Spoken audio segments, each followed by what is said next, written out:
Thank you. So hi everyone, my name's Ken, and what I'd like to do is consolidate a little bit of the things that I found to be true by working on growth at Google, by working on growth at Facebook, and working on growth at Zynga as well. And distill it down into what we'll go over here is 7 key principles. Before I get into the principles themselves, I just want to start with, when I'm talking about growth, what am I really talking about? And growth is not a series of clever hacks that you need to learn. Growth is not a silver bullet. It is not a killer feature that is going to accelerate your growth. It is an iterative, data-driven process that you go through again and again and again. And I guarantee if you go through this growth process, you'll get growth. You may get a lot of growth, you may get a little bit of growth, but it will drive you to build better products that have more engagement from more users more often. So with that as background, let me just talk about the first principle is this notion of having a North Star metric. You can call it anything you want, a core metric, a main metric, it doesn't really matter.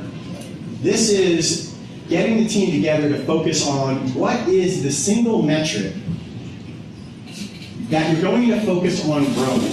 What is the metric that encapsulates the success of your product? And this is a hard discussion to have because there are so many different things that you want in terms of growth for your product. You want to grow users, you want to grow engagement, but you need to spend the time to focus on what is that one metric that will, more than anything else, there is no perfect North Star metric, but what is that one metric that you can all focus on? So when you're talking about growth, you know what you need.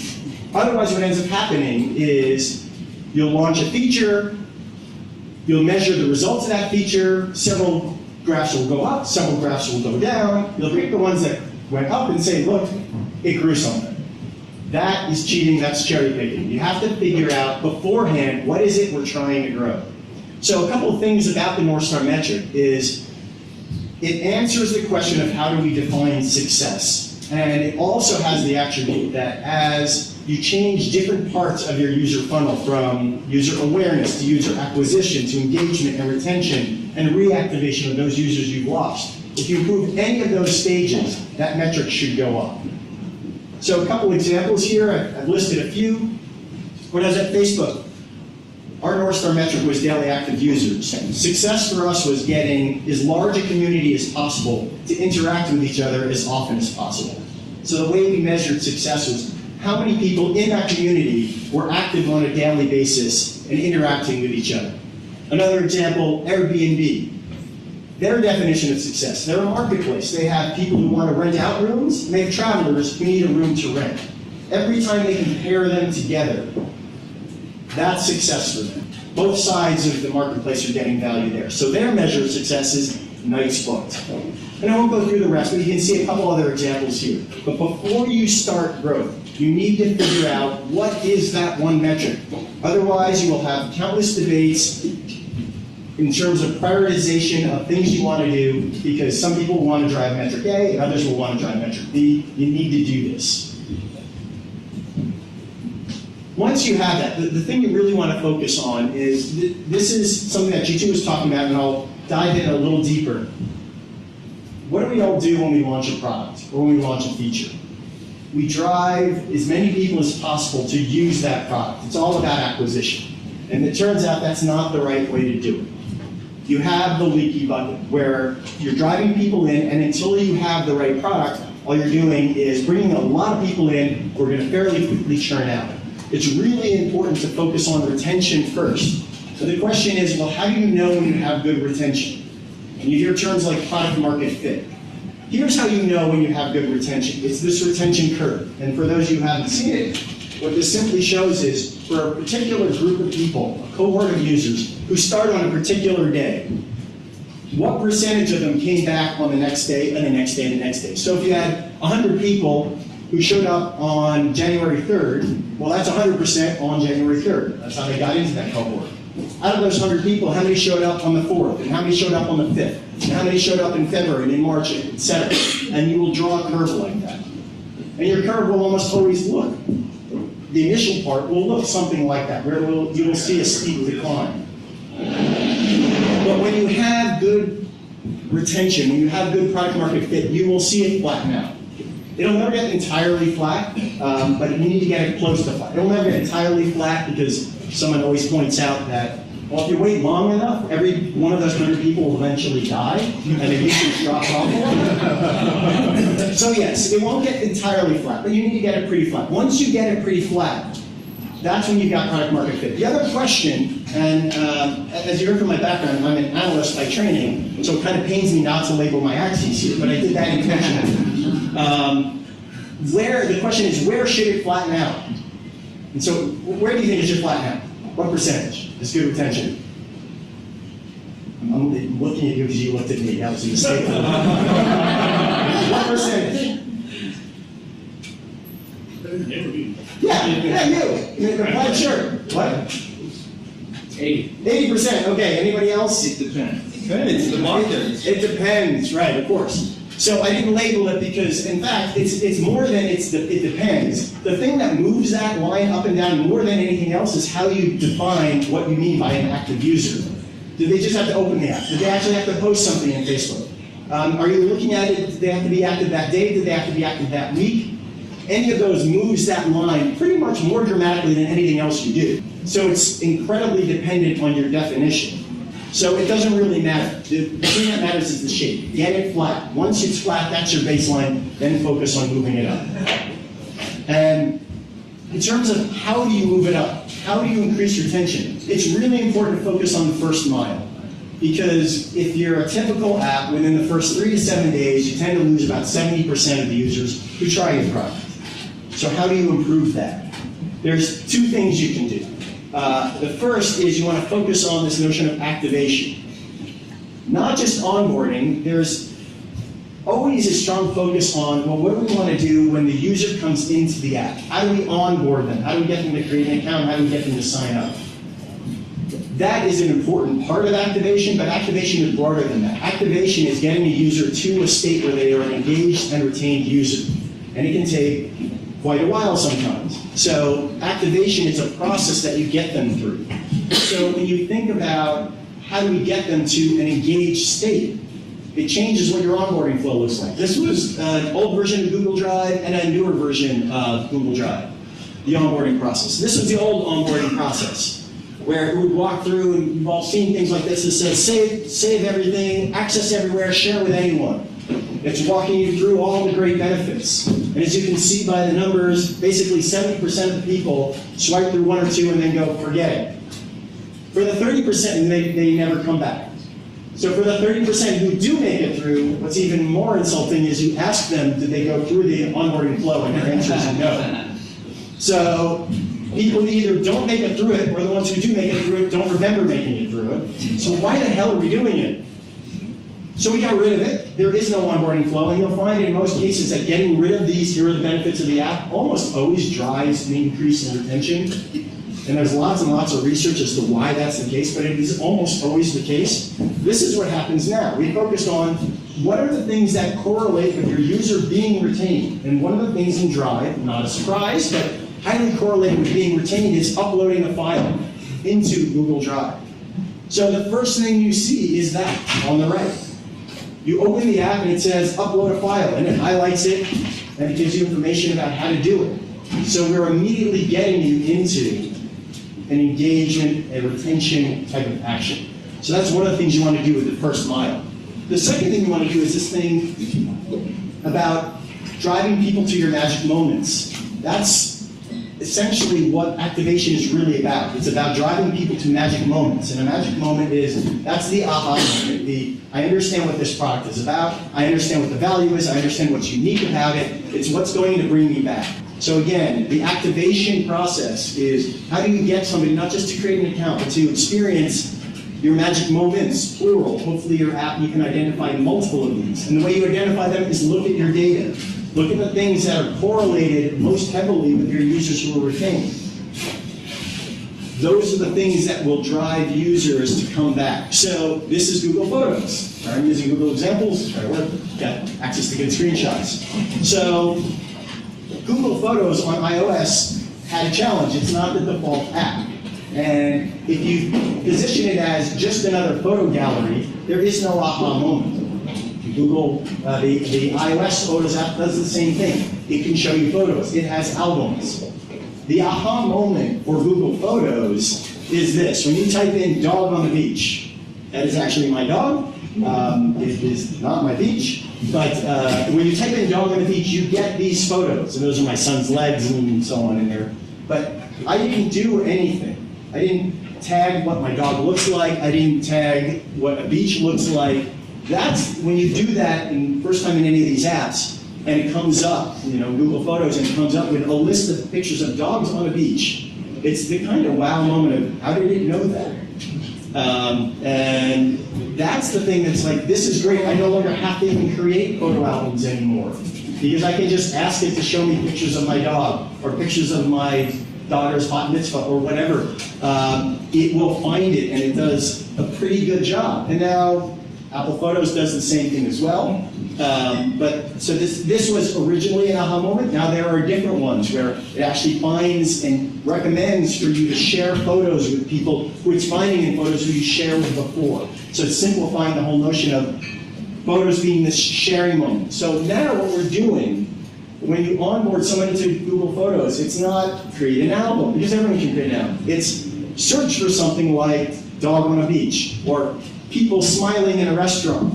And then you do that, and you can't stop doing it. That's what you want to get people to. That's how you prevent people from, 70% of your people from churning in the first 3 to 7 days. So you focus on getting them to be an engaged user. One of the best ways to do that is identifying magic moments and driving them towards that. Fourth point is that growth is a game of inches. What I mean here is the companies that have products that are consistently growing year after year are driving that growth through hundreds of very small optimizations to their products. Very rarely is their growth due to this home run feature, this killer feature that they launched that made their growth curve go like from this to this. It occasionally happens, but don't count on it, because it usually doesn't. But there are hundreds and hundreds of these little things you can do to improve engagement and retention in your app. And most of the things you do in growth, one of the only bad things about being in growth is most things you do don't work. You try experiments and they don't work. Depending on how you want to count, 3/4 of the things I try don't work. So if only 25% are going to work, I'd better try a couple hundred a year versus 1 or 2 home runs, where there's only a 25% chance of any of those working. I may get no growth for the year. That huge feature just doesn't do what I expected it to do. But if I roll out a couple hundred tweaks here and there, and maybe only 50 of them work, well, if I get 0.5% or 1% growth from each of those, I get consistent growth. So here's an example. This is what used to happen in search. If you were in an area where you had poor connectivity, and this is in particular what happened frequently when you're in emerging markets. You'd search for something like Daydream, which is a particular product, and it says, you're not connected to the internet, sorry. And that's it. That's not a great user experience. What about just somebody looking at it and saying, we can do a little better than that? How about we say, sorry, we can't connect to the internet right now, but we'll keep trying for a few minutes, and we'll let you know if we can connect, and then we'll give you the answer. And then so what happens is, once a minute for the next 5 minutes, it retries the query to see if maybe you're in an area with better connectivity. If so, it comes back and pops up a notification that your result is ready. And just that little thing, we already had all the functionality to do this. We added a few lines that says, you know what, wait a minute and try again, wait another minute and try again, a few lines of code. We got 0.5% increase in daily active users in India. India is not a small country. 0.5% increase in daily active users is a pretty big improvement by just doing these small things. That's, when I look back on all the growth we had in any particular year, 80% or more of it comes from things like this, not the, oh, it was this awesome feature that we launched. So tied to that is this notion of focusing on feature discoverability. Now, we're all product people in the room. I'm a recovering product manager myself. And My first job was at Oracle as a product manager. We like to build new features. We like to build new products. One of the best things you can do for growth, with the caveat that if it's a brand new product, this doesn't quite apply, but for a product that's out there and it's version 2 or higher, is focus on increasing the discoverability of the features you already have in the product. Usually you build your most impressive features first, and the longer your product is out in the market, you start building longer and longer tail features, which will affect fewer and fewer people. So rather than do that, focus on the features that you have that are underutilized. As an example, in search, there's a team that focuses on building out sports capabilities. So when you want to search for sports information, they're the ones responsible for making sure it comes up correctly and formatted right and so on. So we already had basketball and baseball and football and cricket and tennis and so on. So when you start looking at what was on their roadmap, they had things like sumo wrestling and ping pong. Now, no offense to the sumo wrestlers in the room, but it's not the world's largest sport. When you start looking at, what about soccer? The world's most popular sport. Only 30% of Google users had ever done any kind of query for sports information, let alone soccer information. So the notion was there's probably 70% of the world out there that doesn't even know we have any sports information available. That you can get live sports scores. So why don't we try and surface that better? So we just did something here. When you tap in the search box and you haven't typed anything yet, it comes up with, hey, you can get entertainment information. You can get cricket scores. This was done for India. That drives awareness of what's already in the product. And these are very sticky features because entertainment information and sports information change all the time, so it keeps them coming back. So find the features that keep them coming back that are underutilized and promote them. The second thing is adding more entry points to those features. So someone who does know that you have information about entertainment and you have information about sports, make it easier for them to find the front door to those features. That's what this is. So, hey, if you are using sports and you're using entertainment information, you don't have to type in new Bollywood movies or cricket scores. You can just tap these tap targets. It makes it a lot easier. People engage with it more. And the third part is, if you have a new feature, don't do what we all used to do, which is when you launch the feature and you open up the app, the first thing that happens is you get a splash page that says, here's this new feature. Do the research on that. Do an A/B test on that. It works very poorly when you do that because people are not in the mindset of using that feature at that time, so they just skip right past it. Promote your features in context. This is an example of Google Maps where we added something called a pit stop. If you're navigating from point A to point B, people often want to find where can I get food, where can I get gas. So we initially did the pop-up of, hey, we now have this feature. Didn't work very well. Instead, what we do, by the way, there's two reasons that it doesn't work very well. First, it doesn't work very well because people aren't in the right mindset. And the second reason is because what about people who start using your app a year from now? You're only going to say, here's the new features in this release. There are 10 releases down. They're never going to get that pop-up. So now what it does is when you do your first navigation, then it pops up something saying, hey, would you like to add a pit stop? Now you're in the right mindset, and the adoption of this feature and the retention of use of that feature and the retention of the app overall is much higher. So focus on the features you already have and promote those. Second and last one, this is diving in a little bit deeper into what G2 had said as well. This is don't forget the marginal user. I would take it a step further, which is actually focused on your worst user, not your best. And when I mean your worst user, focus on the needs of your least engaged users, not the needs of your most engaged users. As G2 said, your most engaged users, they're on the right side of the curve. That is an engagement curve where I'm just showing the height of the bar is how many people fall into that bucket, and then each bucket is how many use the product 1 day a month, how many use it 2 days a month, 3 days, and that kind of U-shaped curve is fairly common for a lot of different apps. So if you're looking at the people on the right side of the curve, you don't have to worry about them. They use your product a lot. They're not going anywhere. And let's take somebody who's using it 25 days a month. If you can get them to use it 27 days a month, that incremental 2 days, 2 on 25, that's an 8% increase in their usage. If you can get somebody who's using it 2 days a month and get them to use it 2 more days, that is a 100% increase in their usage. And usually, as you can see here, you tend to have more people on the left side of the curve anyway. So growth comes from getting these people more engaged and making sure they don't fall off. It's not really by getting the people on the right and moving them slightly more to the right. They're good customers, they're gonna stay. I don't mean to imply that you should ignore them. You want to make sure you're keeping them happy, but your biggest growth is gonna come from the left side of that curve. And my last point is that growth, as I said when I started, is a data-driven process. And what I mean by that a little more deeply is it begins and ends with data.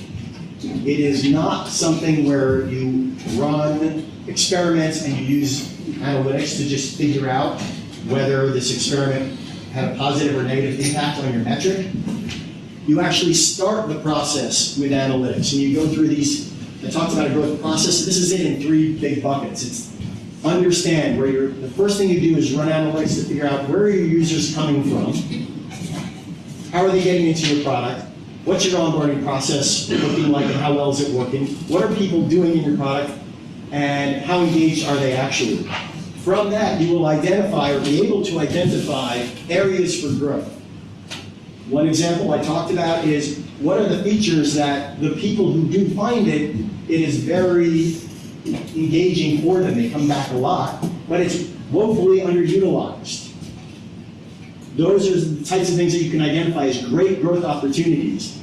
And then run your experiments. And the key thing about experiments is you need to iterate. A lot of times you will run an experiment, it won't work, and so you'll move on to the next one. As I mentioned, 75% of the things I do don't work. But you don't give up. If it doesn't work, try again. If the idea still sounds like it makes sense, try again. Try a few more times before you actually punt on the idea. Even if it does work, don't stop there because you can probably optimize it more.